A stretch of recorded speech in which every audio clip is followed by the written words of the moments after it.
Spoilers for Five Nights at Freddy's. So, you know the drill. Don't watch this video if you haven't seen the movie yet. And if you haven't seen the movie yet, go and watch it! And try not to break anyone's bones this time. So I just saw the Five Nights at Freddy's movie, and holy god. This movie was way better than what any critic would have you believing. Like, this is a movie for the fans. Like, if you haven't seen it yet, last chance, click off this video, beg your mum and dad to go to the cinema, and go and see it. I don't know what kind of crack the critics are smoking here, but this movie is really good. Like, I highly recommend it. Last chance before we get into spoilers, click off this video and go and watch it.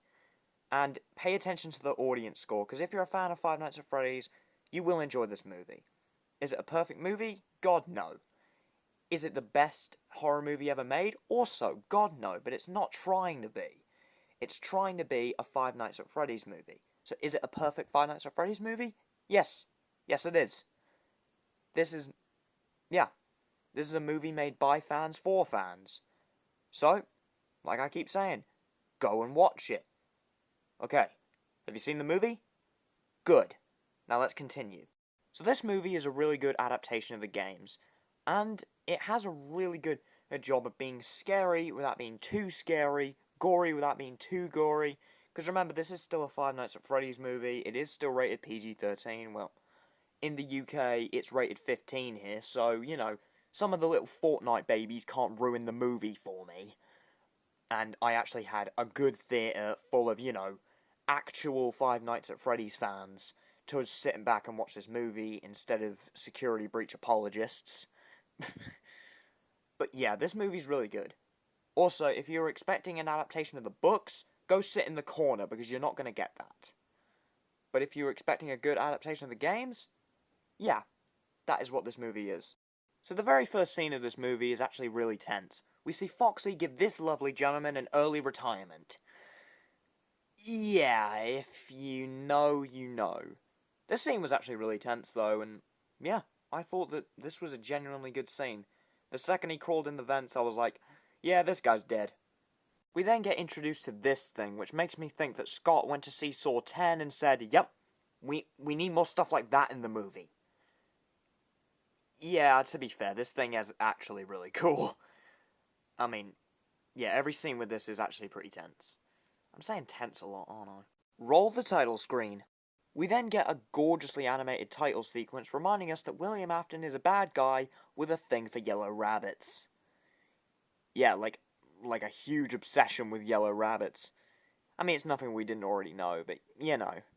And of course we know that in this yellow rabbit suit well, maybe he's just doing his part for overpopulation.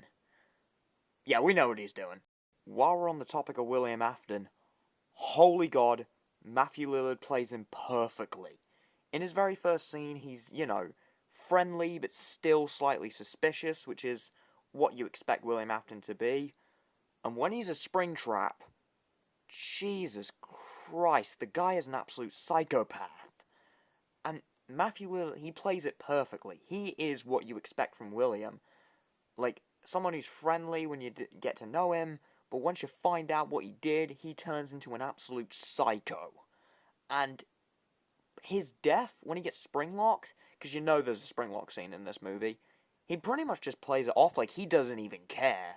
Like, the guy is getting stabbed by, like, metal, like, skeletons, and he doesn't care because he knows he's gonna come back. Also, he said the line. Like, I'm just gonna tell you this now. He says the line, and Matthew Lillard, he's just great here. I don't know, maybe he's just really good at playing psychopaths. He was good in Scream. To be fair, most of my theatre cared more about him being Shaggy. But come on, Matthew Lillard is a perfect Springtrap, and I'm so happy that he's signed on for 3 of these. Now for the stars of the show, how are the animatronics? Well, they look really cool, and you can tell they're bloodthirsty. I mean, Freddy bites a chick in half in this movie.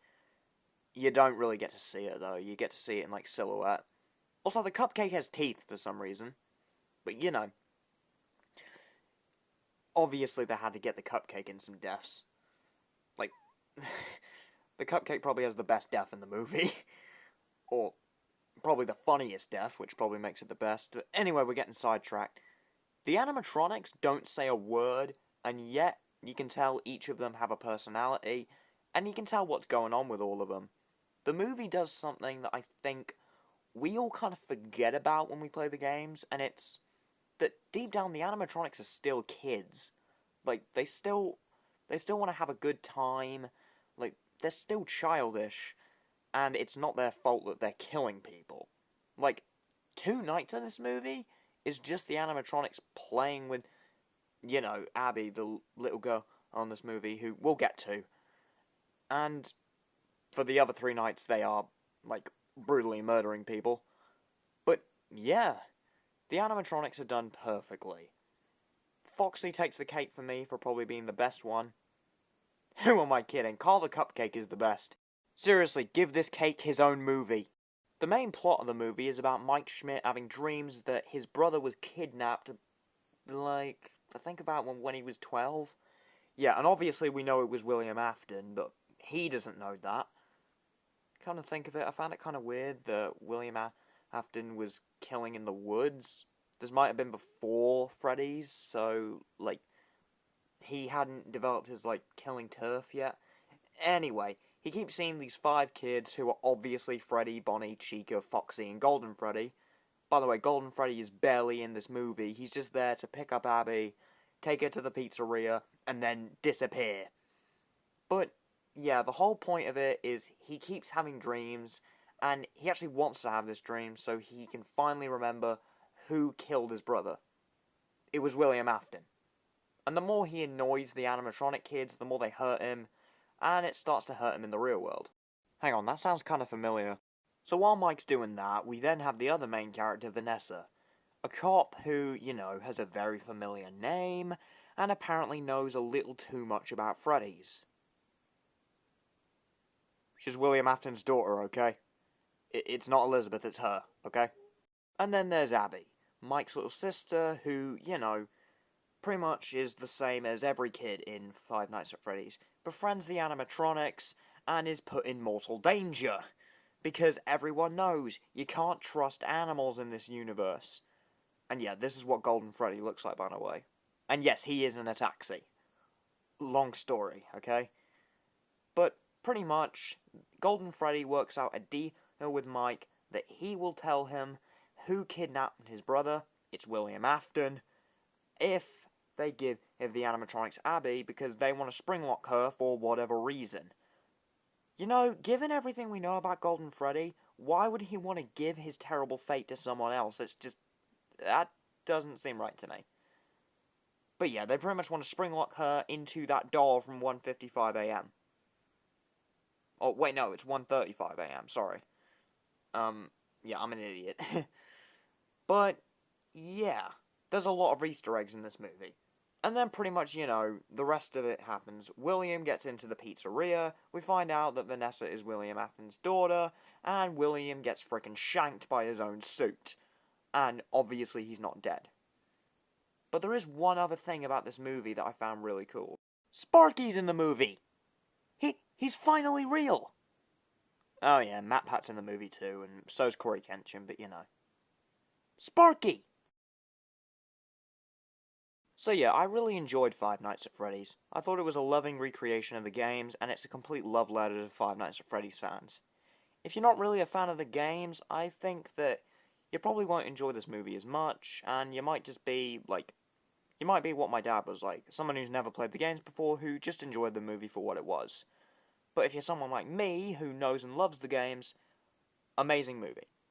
I'm gonna rate this movie. As an actual horror movie, it was about 8 out of 10. It was pretty creepy.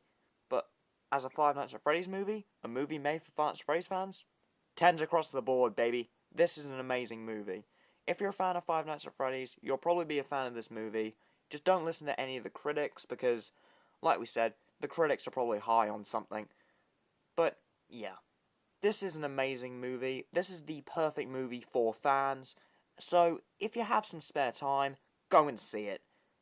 Hell, even if you don't have some spare time, make time. Go see this movie.